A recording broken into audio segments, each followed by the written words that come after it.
நாட்டை குண்டுச்சோறு பண்ணுறதுன்னு எடுத்தாக்கா அமித்ஷா, மோடி, ஜெய்ஷா இவங்கெல்லாம் தான் பண்ணிக்கிட்டு இருக்காங்க. அப்பனா கருணாநிதி ஸ்டாலின் கிடையாதா?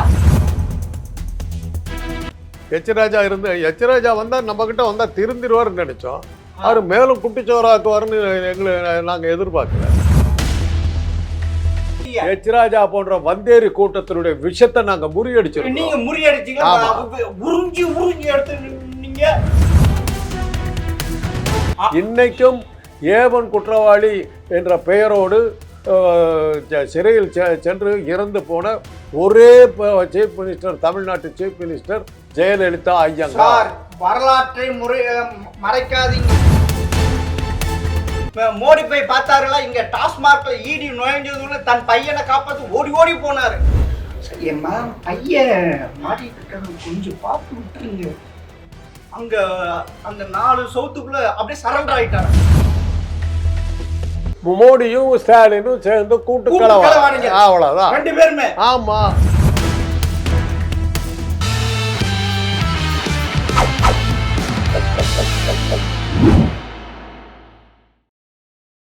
ஜெம்டி நேயர்களுக்கு வணக்கம். அரசியல் விமர்சகர் டாக்டர் காந்தராஜ் அவர்கள் சந்திப்பு வாருங்க. வணக்கம் சார். சார், அப்பா மாநிலத்தை கெடுத்தாரு, மகன் நாட்டையே கெடுத்தார். அது யார் சார்? ஜெய்ஷாவும் அமித்ஷாவுமா?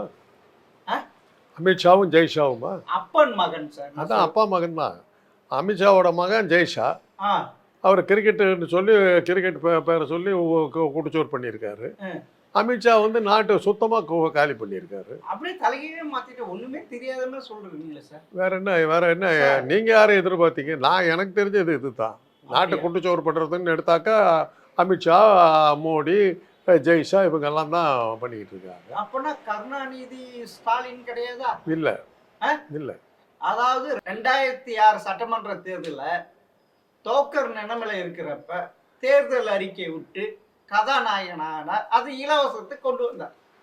அந்த இலவசம் மாநிலம் முழுவதும் அதை மாநிலத்தில் ஒழிச்சாரா? தமிழகம் என்ற மாநிலத்தில் முதல் முறையாக இலவசம். அப்புறமா மகன் வந்து மகளிர் உரிமை தொகைன்னு கொண்டு வந்து இப்போ நாடு முழுவதும் கொரோனா மாதிரி பரவி போச்சு.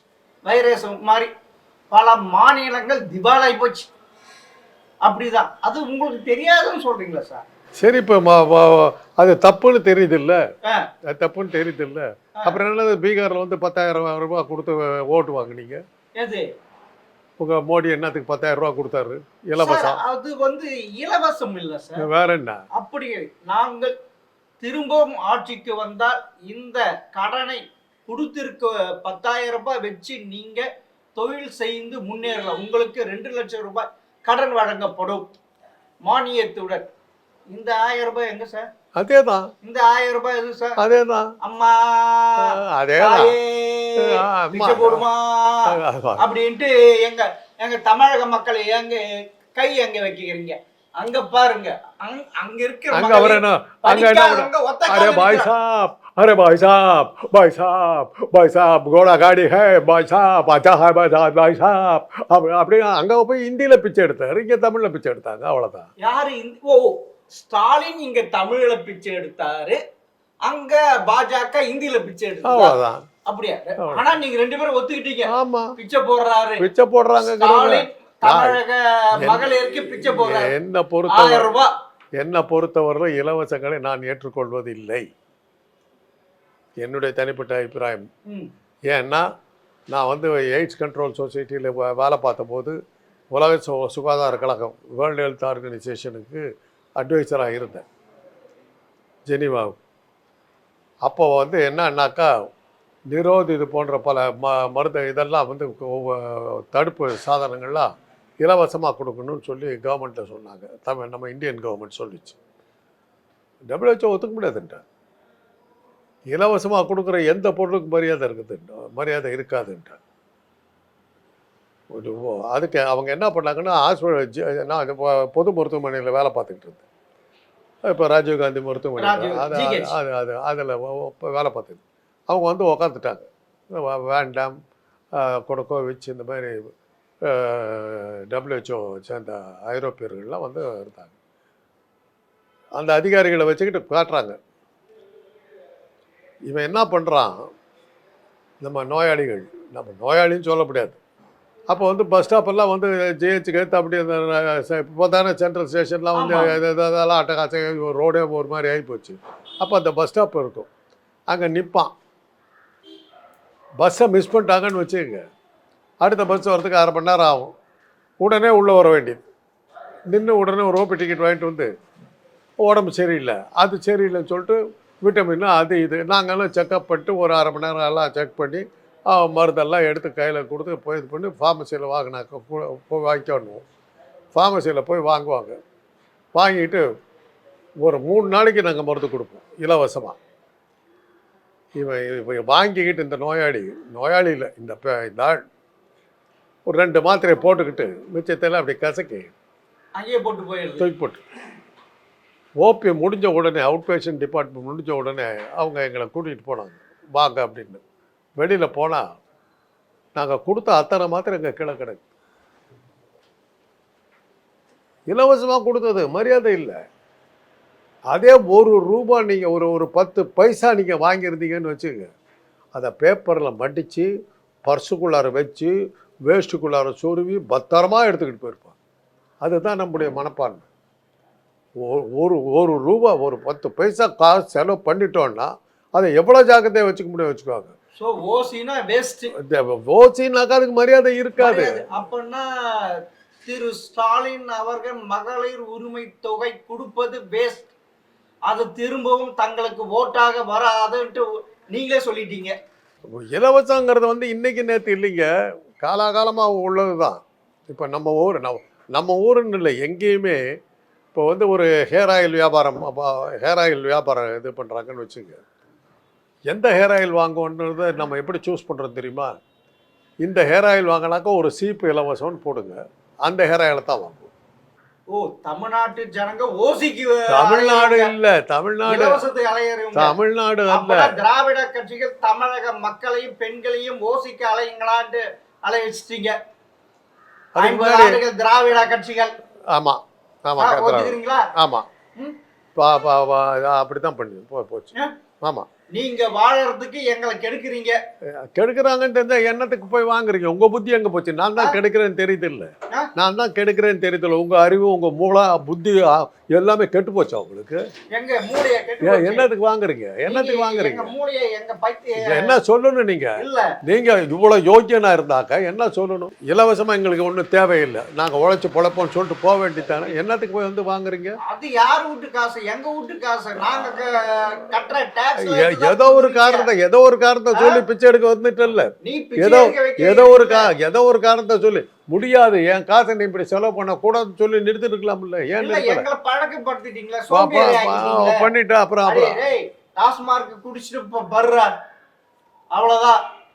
இந்த 1000 ரூபாய் இந்த மகளிருக்கு பாவம், அதுவும் அந்த குடி, அதாவது டாஸ்மார்க்ல இருந்து வர்ற வருமானம் அதை நீங்க குடுக்குறீங்க, திருப்பியும் நீங்களே வாங்கிக்கிறீங்க.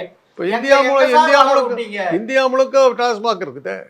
இந்தியா முழுக்க டாஸ்மாக் இருக்குது. ஆந்திராவில் இல்லையா? பீகாரில் இல்லையா? இதில் ஒரிசாவில் இல்லையா? உத்தரப்பிரதேசத்தில் இல்லையா? உத்தரப்பிரதேசத்தில் தானே சார் மொத்த சாராய வியாபாரமே, சாராய தொழிற்சாலையை யோகி ஆதித்யநாத் தானே நடத்துறாரு. யோகி ஆதித்யநாத் தானே நடத்துறாரு. யோகி ஆதித்யநாத் தானே நடத்துறாரு. மோடியினுடைய வலதுகரமாக திகழ்கின்ற யோகி ஆதித்யநாத் தானே சாராய மொத்த வியாபாரத்துக்கு உற்பத்தி ஸ்தலமே அதுதானே, உத்தரப்பிரதேசம் தானே. அது மாத்திரம் இல்லாமல் குஜராத் தானே இன்னைக்கு வந்து கஞ்சாவுக்கு வந்து அந்த குஜராத் மாநில ஒரு அமைச்சருடைய மகதான் வந்து கஞ்சாவுக்கு அதிபதிங்கிறாங்க. கஞ்சாவுக்கு அதிபதிங்கிறாங்க. இன்னைக்கு தகவல் வந்துருக்குது. அது உங்க கூட்டணியில, திமுக கூட்டணியில இருக்கிறது தான் திரு வைகோ அவர்கள் ஜனவரி மாதம் நடைப்பயணம் செய்ய போகிறார். தமிழக இளைஞர்கள் போதைக்கு அடிமை ஆயிட்டாங்க அப்படின்ட்டு. அப்பன்னா அதாவது அவர் என்ன தெரியுமா சொல்றாரு? பஞ்சாபுக்கு அடுத்து தமிழகம் தான் போதையில மிதக்குதுன்றாங்க சார். பஞ்சாப்ல வைகோ சொல்றாரு சார், நான் சொல்ல. பஞ்சாப்ல மிதக்குது இல்ல. ஆமா, அதுக்கு அடுத்து தமிழகத்தில் மிதக்குதா போதை. அப்புறம் என்ன பண்ண முடியும்? ஒவ்வொரு ஊரா பரவிட்டு வருது. சப்ளை பண்றது குஜராத். அதனால் குஜராத் சப்ளை பண்ணுது எல்லாம் பஞ்சாப் குஜராத்துக்கு பக்கத்தில் இருக்கிறதுனால பஞ்சாப் முதல்ல அடிபட்டுச்சு. தமிழ்நாட்டுக்கு இங்கே இருக்கிற குஜராத்திகள் வந்து இங்கே வந்து வியாபாரம் பண்ணுறாங்க. அமித்ஷாவுக்கு தானே பின்னாடி தானே எத்தனை பேரா போகிறாங்க. குஜராத்து தானே குஜராத்தை சேர்ந்த அமித்ஷா தானே அந்த ஸ்டேட்ல இருந்தானே வருது அத்தனையும். அவங்க கிட்ட தானே பழனிசாமியும் போகிறாரு, விஜயும் போகிறாரு, இவர் செங்கோட்டையும் போகிறாரு. யார் எடுத்தாலும் ஒருத்தர் பாக்கியெல்லாம் அமித்ஷா கிட்ட தானே போகிறாங்க. சார், தமிழகத்தில் முதலில் கால் ஊன்ற வச்சது பாஜக யாரு சார்? யாரு சார்? யாரு தெரியலையே, என்ன கேட்குறீங்கன்னு. திமுக தானே, திரு கலைஞர் அவர்கள் தானே. நீங்களால் தூற்றப்படுகின்ற மிகப்பெரிய மனிதர் அவரை நீங்க தானே எம்எல்ஏ ஆக்குனீங்க. ஃபர்ஸ்ட் யார? எச் ராஜாவை. இருக்கட்டும், நீங்க தானே. இருக்கட்டும். எச் ராஜா வந்தா நம்ம கிட்ட வந்தா திருந்திருவாருன்னு நினைச்சோம். அவர் மேலும் குட்டிச்சோராக்குவாருன்னு நாங்க எதிர்பார்க்கல. அப்படியா? அந்த குட்டிச்சோராகிற கூட்டம் அது அப்பவே நாங்க சொன்னோம், இந்த ஆளையெல்லாம் உள்ள சேர்த்தாதீங்க நாங்கெல்லாம் சொன்னோம். திராவிட இயக்கத்தை சேர்ந்தவங்க சொன்னோம். திரு கருணாநிதி கேட்கவில்லை, காது கொடுத்து ஒரு தவறான வழியில போறவனை திருத்தறதுக்கு கலைஞர் முயற்சி எடுத்தாரு. அது பிறவி குணம். அப்ப எச் ராஜாவுடைய பிறவி குணம் ஜீன்ஸ்லயே தப்பானவர். அவர் ஜீன்ஸே தப்பானது. அதனாலதான் அவர் வந்து அந்த குடி போதை எல்லாம் உடம்புல ஃபுல்லாவே கரப்ஷன் என்ற ஜீன்ஸ், அதுவும் டிஎன்ஏல ஊறி போயிருக்கு, நல்லாவே ஊறி போயிருக்கு. அவரை இன்னைக்கு பாசிசம் சொல்றீங்கல்ல, அன்னைக்கு நீங்க தானே உறவாடினீங்க, கொழுத்தீங்க. உங்க மருமகன் கருணாநிதியுடைய அக்கா மகனை, அதுவும் மிகப்பெரிய எந்த ஒரு இலாக்கா இல்லாமல் அமைச்சராக வச்சிருந்தீங்க. அதெல்லாம் வாங்கி அவ்வளோ அனுபவிச்சுட்டு இன்னைக்கு வந்து பாசிச பாஜக தமிழகத்தை கால் ஊன்ற விட மாட்டோம், அவர்கள் வந்தால் சமூக நீதி ஓடிடும், மதவாதம், ஜாதி கலவரம் அப்படிலாம் ஏற்பட்டு நீங்க தானே சார் திறந்து விட்டீங்க தமிழகத்துக்கு. நாங்க தான் சார் இவ்வளவும் சொன்னது. நாங்க தானே, நீங்க சொல்றீங்க, எங்க பாயிண்ட் தான் சொல்றீங்க. இப்படிப்பட்டவங்க மோசமானவங்க நாங்க கால உணவு விட மாட்டோம்னு நாங்க சொன்னோம். நீங்க அப்ப ஒரு பாயிண்ட் கட்டி உறவாடுவீங்க, ஒரு பாயிண்ட் மாத்திரம் கட்டி உறவாடிங்க, கட்டி உறவாடி அவங்களை திருத்தலாம். புடுங்கி எடுத்து பல்ல புடுங்கி எடுத்து எல்லாத்தையும் உருவி எடுத்தோம். உடம்புக்குள்ள இருக்கிற கொஞ்சம் நெஞ்ச விஷத்தை பூராத்தி உறிஞ்சு எடுத்தோம். எச் ராஜா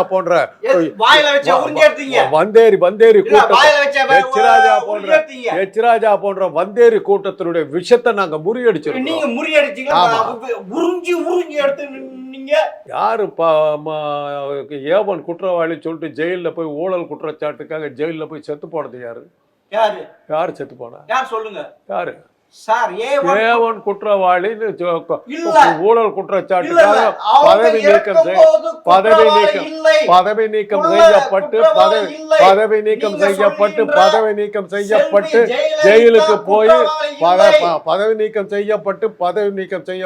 ஜெயிலுக்கு போய் பரிதாபகரமாக செத்து போனது ஜெயலலிதா ஐயங்கார்.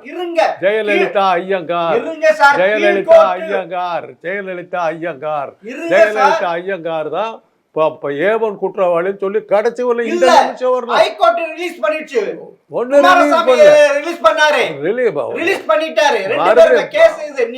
நீங்க தூண்டி விட்டு அங்க காங்கிரஸ் தூண்டி விட்டு மேல்முறையீட்டுக்கு போனீங்க. மேல்முறையீட்டு உச்ச நீதிமன்றம் அவங்க செத்த பிறகுதான் குற்றவாளி என்னாங்க. சாவும் போது குற்றவாளி இல்லை, நிரபராதி சொல்லல, இல்ல செத்து போயிட்டதுனால தண்டனையிலிருந்து விடுவிக்கப்படுகிறார்.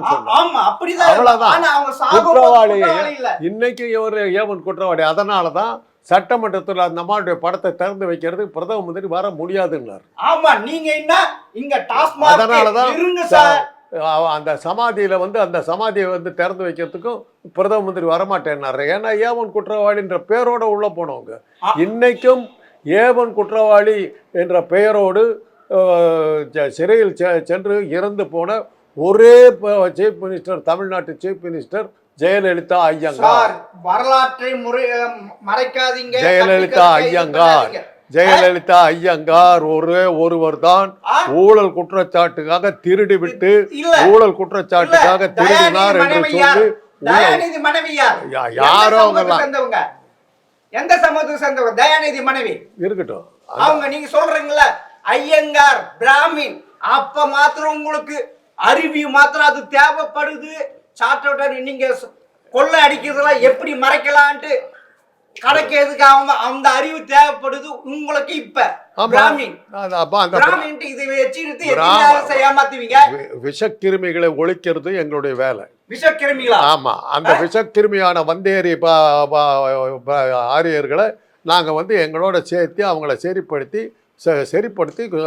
நாட்டுக்கு குடும்ப கோபால குடும்பத்துல உறவாடுது, சொந்தமாடுது, அவங்களோட இணக்கமாக திருமணம் பெற்று குழந்தைகளை பெற்றுக் கொண்டிருக்கிறது. அது தெரியலையா? இருக்குது. ஆமா, அவங்களுக்கு அதை சொல்றதுக்கு அசிங்கம். நீங்க சொல்லாதீங்க, எங்களை கெடுக்காதீங்க, தமிழக மக்கள் கெடுக்காதீங்க.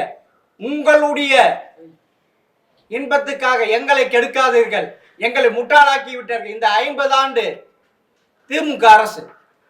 முட்டாளாயிட்டீங்கன்னு தெரியுது. திராவிட அரசு அப்ப பெரிய புச்சாலி, உலகமகா அறிவாளி, மேலைகள், உலகத்துலயோ எங்களை அடிச்சுக்கிறது ஒருத்தருமே கிடையாது எல்லாம் சொன்னீங்களே. நாங்கள் ஒரு 2 வார்த்தை சொன்ன விழுந்துட்டீங்க. எங்ககிட்ட புள்ள பெற்றுக்கிட்டு போயிட்டு வைக்க. அவ்வளோதான் உங்கள் யோகிதை, அவ்வளோதான் உங்கள் கற்பு, அவ்வளோதான் உங்களுடைய யோகிதை. ஆக திராவிட இயக்கத்துக்காரன் நினைச்சான்னாக்கா உங்க மாதிரி வந்தேரிகளை துண்டு துண்டு ஆக்கிடுவோங்கிறத நாங்க காட்டிட்டோம். உங்க இந்த ஆரிய வந்தேரி கூட்டத்தை நாங்க வந்து சரிப்படுத்தி வச்சிருக்கோம். அதாவது திராவிடக்காரர்கள் சிற்றம்பத்துக்கு அடிமைக்காரர்கள். ஆமா, சிற்றின்பத்துக்கு அடிமைக்காரர்கள். ஆமா, கொள்ளை அடிப்பவர்கள், எங்கள் சிற்றின்பத்திற்கு ஆரிய வந்தேரிகளை நாங்கள் பயன்படுத்துவோம். அப்படியா? ஆமா, அதுக்காகத்தான் நீங்களே இருக்கிறீங்க. இங்க வந்த ஆரிய வந்தேரிகள் எங்களுடைய சிற்றின்பத்துக்கு பயன்பட்டு எங்களோட இருக்கீங்க. வாயில் அதாவது பேச்சில மயக்கி உருட்டி கல்யாணம் பண்ணிக்கிறீங்க. எங்களுடைய சிற்றின்பத்திற்கு ஆரிய வந்தேரி கூட்டம் வந்து எங்க சிற்றின்பத்துக்கு அடிமைப்பட்டு புள்ள பெத்துக்கிட்டு போறாளுங்க. அப்படியா? ஆமா, நீங்க ஆரிய வந்தேரிகள் எங்களுடைய மனைவி துணைவி சம்சாரம். ஓகே சார், கரெக்ட் தான் சார், ப்ரூவ் பண்றீங்க. திரு ஈவேராவுக்கு 70 வயசு ஆச்சு, 25 வயசு பொண்ணு கேட்டது. அது கரெக்டு தான் சார். நீங்க சிற்றின்ப பிரியர்கள், அது மறைக்க வேண்டியதில்லை. ஆதாரம் இருக்கு, நிறைய இருக்கு. இங்க பால்டால் பாபு கூட அதே மாதிரி தான் இருக்கிறாரு. பால்டால் பாபு அது யாரும் தெரியல சார், எனக்கு தெரியல சார். யாரோ பால்டால் பாபு இப்ப எடப்பாடி சொன்னாரு. அது உங்க ஆளுங்க ஏதோ இருப்பாங்க, உங்க ஆளுங்க இருப்பாங்க. ஆரிய வந்தேரி கூட்டம் பழனிசாமி ஆரிய வந்தேரி கூட்டமா தான் இருக்கு. அதெல்லாம் அது உள்ள சேர்ந்தவங்கள அப்படி ஆரிய வந்தேரி கூட்டம். நீங்க அவ்வளவு காம பிளஸ் அது போட்டுக்கலாம். நீங்க தாராளமா போட்டுக்கலாம். நீங்க காம காளைகள். ஆமா, அப்பனா பெண்கள் எங்களால முடியுது, எங்களால முடியுது, எங்களால முடியுது, எங்களால முடியுது, எங்களால முடியுது, எங்களால முடியுது, எங்களால முடியுது, எங்களால முடியுது, எங்களால முடியுது. உன்னால முடியல, உன்னால முடியல, உன்னால முடியல. ஆமா, என்ன பெண்களுக்கு இல்லையா உணர்ச்சி அற்றவர்களா? எதுவே அவங்களால குழந்தைய பெத்துக்க முடியாதா? திராவிட பெண்களால நாங்க எங்க திராவிட பெண்களுக்கு நாங்க பெத்துக்கிறோம். உங்க ஆரிய வந்தேரிகள் வந்து எங்க கிட்ட வந்து படுத்து எந்திரிச்சிட்டு போகுதுங்க. அப்படியா? ஆமா, ஆமா. அப்பனா வெஸ்ட் ஏசியால இருந்து நீங்க தான் இது பண்ணி அனுப்பிச்சீங்களா? ஆமா, அங்க அடிச்சு துரத்துனாங்க, இங்க வந்து அதுதானே பண்ணீங்க.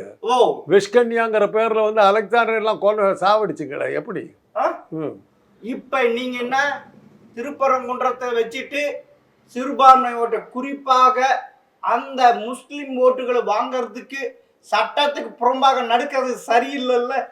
உங்களுக்கு அந்த சட்டத்தை நீதிமன்றம் சொல்லி நீங்க கேட்க மாட்டேன்றீங்கல்ல? தேவையில்லை. அந்த ஜட்ஜே அவருடைய புத்தியை பார்த்தாவே தெரியுது. எது ஒரு முருகனுக்கு வந்து விளக்கேற்றுறத வந்து தர்காவில் போய் முருகனுக்கு விளக்கேற்றி முஸ்லீம் கடவுளுக்கு நீங்கள் முருகனுக்கு விளக்கேற்றி கும்பிடுங்க. எதுக்கு வேலை பிடிச்சி நிக்கிறீங்க? அதான் முருகனை அப்போட மகனை எதுக்கு வேலை பிடிச்சி நிக்கிறீங்க? அதுதான் இப்போ எதுக்கு எங்களை ஏமாத்துறீங்களா? தமிழர்களை ஏமாத்துறீங்களா? யார் தமிழர் இதுல? யார் தமிழர் இதுல? நாங்க திராவிடர்கள், நாங்க தமிழர்கள். நீங்க தானே சொல்றீங்க நாங்க தமிழர்கள். அதனால தான் நாங்க தமிழர்கள். ஆமா, நீங்க சொல்ற மாதிரி நாங்க திராவிடர்கள். அப்பனா நீங்க வேலை புடிச்சு அப்பனும் மகனும் வேலை புடிச்சு பொது மேடைகள் வேலை புடிச்சு நிக்கிற எங்களை ஏமாத்துறீங்க ஓட்டு வாங்குறதுக்கு. ஆமா ஆமா. இப்ப இந்த மாதிரி ஏமாந்த ஒரு வாரிய வந்தேரி கூட்டத்துக்கு நாங்க பண்ணிட்டு இருக்கோம். அவர் ஒரு ஜட்ஜி அந்த மாதிரி இருக்கிறாரு. அந்த ஜட்ஜிக்கு அறிவு இல்லையே. அதுக்கு எப்படி எல்லாம் நாடகம் நடத்துறீங்க? இது வரைக்கும் அவரை தகுதி நீக்கி செய்யணும்னு போட்டு இது பண்றீங்க. தேவையே இல்ல, தேவையே இல்ல. என்ன பண்ண முடிஞ்சது உங்களால? என்ன பண்ண முடிஞ்சது? 2002 குஜராத்ல இனப்படுகொலை நடந்தப்ப அது வேடிக்கை பார்த்தவர் தானே. மத்திய அரசுல நீங்க இருந்தவங்க அப்ப அந்த முஸ்லிம் இறந்தாங்க. அப்ப எங்க போனீங்க? அப்ப எங்க போனீங்க? நீங்க சுகத்துக்காக கொள்ளையடிக்காக அந்த பாஜக உருவோட வச்சிருந்தீங்களா? நீங்க இப்பயும் அந்த சிறுபான்மை ஓட்டு வாங்குறதுக்கு இது நாங்க தமிழர்கள், நாங்க சைவ வைணவர் எங்களை பிரிக்கிறீங்க. முருகனுக்கும் இந்து மதத்துக்கும் என்ன சம்பந்தம்? எங்க பாட்டன் என் முருகன் சீமான் சொல்லி இருக்காரு எங்க பாட்டன்ட்டு. வேதம்னு ஒண்ணு அதெல்லாம் எனக்கு ஆரிய வந்தேரி கூட்டம் ஒரு வேதம்னு சொல்லிட்டு உளறிட்டு இருந்தது. அதுல இருக்குதா முருகன்? முருகன் இருக்குதா? எனக்கு தெரியாது. அதெல்லாம் எங்களுடைய குலதெய்வம், தமிழர்களுடைய தெய்வம். தமிழருக்கு உங்களுக்கு என்ன சம்பந்தம்? உங்களுக்கு என்ன தமிழனுக்கு உங்களுக்கு என்ன சம்பந்தம்? உங்களுக்கு தமிழனுக்கு என்ன சம்பந்தம்? உங்களுக்கு சம்பந்தம் இல்ல. எதுக்கு வேலை குச்சி பிடிக்கிறீங்க? இது எங்க கடவுள்? எது இது பண்றீங்க? எங்க கடவுள்? எங்க கடவுள்? கட்சியில 80% இந்துக்கள் இருக்கிறாங்க. எதுக்கு சொல்றீங்க? எங்க கடவுள்? இல்ல அது எங்க கடவுள். நீங்க எங்க கடவுள்னா ஏன் தீபத்தை ஏத்த விடல? ஏன் இது பண்ணீங்க? என்ன கேட்டா நான் தடுக்க மாட்டேன். முஸ்லிம்களுக்கும் சேர்த்து முருகனை கும்பிட சொல்றீங்க, முஸ்லிம்களையும் சேர்த்து முருகனை கும்பிட சொல்றீங்க. உங்களுக்கு நல்லது தானே அது? அந்த ஜட்ஜா தானே பண்ணிருக்காரு.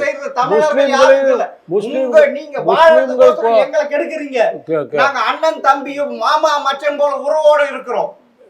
மாமா மச்சான் இருக்கு, அது கரெக்ட். மாமா வேலை பாக்குறீங்கிறது கரெக்ட். யாரு? நீங்க தானே சொன்னீங்க மாமா வேலை பாக்குறீங்க, மாமா வேலை பாக்குறீங்கிறது கரெக்ட். அது கரெக்ட். நீங்க கொள்ள அடிச்சிட்டு நேரு எங்க போய் பார்த்தாரு? அவருடைய மகன் எங்க போனாரு? வெங்காயம் வேணாம், நல்ல பூண்டு வேணாம்னு சொன்ன அந்த மாமியை தான் போய் பார்த்தாரு. போய் பார்த்துட்டு ஏதோ கொடுத்துருக்காரு. அப்பன்னா பயந்து போயிருக்காரு இல்ல?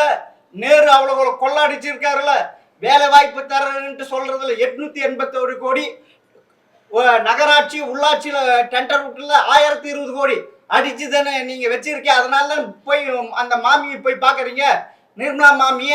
அப்படின்னா என்ன அர்த்தம்? நிர்மலா மாமி அப்படி இல்ல, அதான் இதை விட நிர்மலா மாமி மூடி மறைப்பீங்க.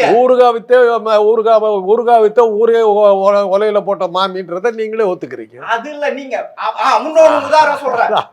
நீங்க ரொம்ப தேங்க்ஸ், ரொம்ப தேங்க்ஸ். ஊறுகாய் வித்து, வெங்காயம் வித்து, வெள்ளைப்பூண்டு வித்து, அதுலயே வந்து பல கோடி கணக்கு அடிச்சிருக்குது அந்த மாமி. அதுகிட்ட போய் காசு கேட்டீங்கன்னு சொல்றீங்க. தேங்க்யூ. நீங்க ஆக நிர்மலா மாமி ஆரிய வந்தேரி நிர்மலா மாமி வெறும் ஊறுகாயிலேயே பல கோடி ரூபா, பல கோடி லட்சம் கொள்ளை அடிச்சிருக்குங்கிறது நீங்களே சொல்றீங்க. தேங்க்யூ. தமிழக முதல்வர் என்ன போய் மோடி போய் பார்த்தாருல? இங்க டாஸ்மார்க்ல ஈடி நுழைஞ்சதுன்னு தன் பையனை காப்பாத்து ஓடி ஓடி போனாரு. இது வரைக்கும் 3 நிதி ஆயோக் கூட்டத்தையே தலை வச்சு படக்கல. கூட்டினாங்க, போய் பார்த்தாரு, ஸ்பெஷலா அப்பாயின்மெண்ட் பார்த்துட்டு என் பையன் மாட்டிட்டு இருக்காங்க, கொஞ்சம் பார்த்து விட்டுருங்க. அங்க அந்த 4 சவுத்துக்குள்ள அப்படியே சரண்டர் ஆயிட்டாரா, கால வந்துட்டாரா? அப்படியா? தமிழக முதல்வர் அப்படிதான். அது காலில் விழுந்தாக்கா? காலில் யார் காலில் விழுந்தாரு? யார் கால்? மோடி காலில். மோடி கேட்க போச்சு புத்தி, அறிவில்லை மோடிக்கு, அறிவில்லை. இப்படி காலில் விழுவுறாரு, ஏமாத்துறாருன்னு சொல்லி. ஆக மோடியும் வந்து ஸ்டாலினோட சேர்ந்துக்கிட்டு கொள்ளடிச்சிருக்காரு. அப்படியா? ஆமா. அவர் ஏன் விட்டாரு? அவரு மோடியே விட்டாரு. அப்பனா அவரு நீங்க சொல்றது பிரகாரம் அப்பனா நீங்க சொல்றது உதயநிதி தூக்கி உள்ள போட்டுருக்கணும். போட்டுருக்கணும். பாலாஜி மாதிரி ஆமா போட்டுருக்கணும். போடல அப்படின்னா என்ன அர்த்தம்? கூட்டு களவாணி. மோடியும் ஸ்டாலினும் சேர்ந்து கூட்டு களவாணி. அவ்வளவுதான் 2 பேருமே. ஆமா. பையனை காப்பாத்துக்கு அப்பம் போனாரு, இங்க அப்பனை காப்பாத்துக்கு பையன் போறாரு. என்ன மாதிரி திராவிட ஆட்சி. மாதிரி மோடி மகான் வந்து பானிபூரி விற்கிற மோடி மகான் வந்து கூட்டு களவாணி உட்காந்துக்கிட்டு நீ அடிக்கிற மாதிரி அடி, நான் எடுக்கிற மாதிரி எடுத்துக்கிறேன்னு சொல்லிட்டு கூட்டு களவாணி. அதையே ஒத்துக்கிறீங்க நீங்க. அப்பனா ஆக மோடியினுடைய சப்போர்ட்ல தான் டாஸ்மாக்ல கொள்ள அடிச்சாங்க. அப்படி மோடி தான் அதுக்கு காரணம்.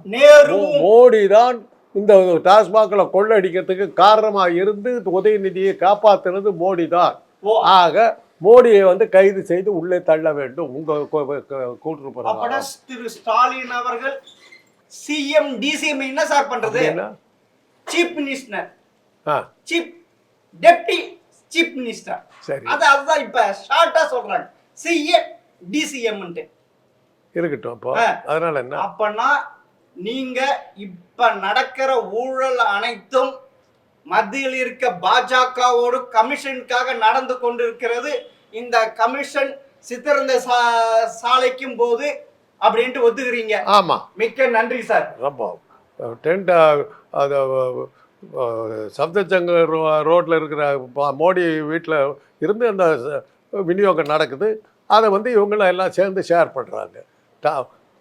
உலகத்துக்கே சாராய சப்ளை பண்ணுற யோகி ஆதித்யநாத் போது உத்தரப்பிரதேச யோகி ஆதித்யநாத் மூலமாக அடிக்கிற கொள்ளையை எல்லாரும் சேர்ந்து பங்கு போட்டுக்கிறாங்க. அதுக்கும் மோடிக்கு பெரிய பங்கு போகுது, மற்றவங்களுக்கு கொஞ்சம் குறைச்சலாக போகுது. அவ்வளோதான் வித்தியாசம். சரி சார், பொறுத்து பார்ப்போம்.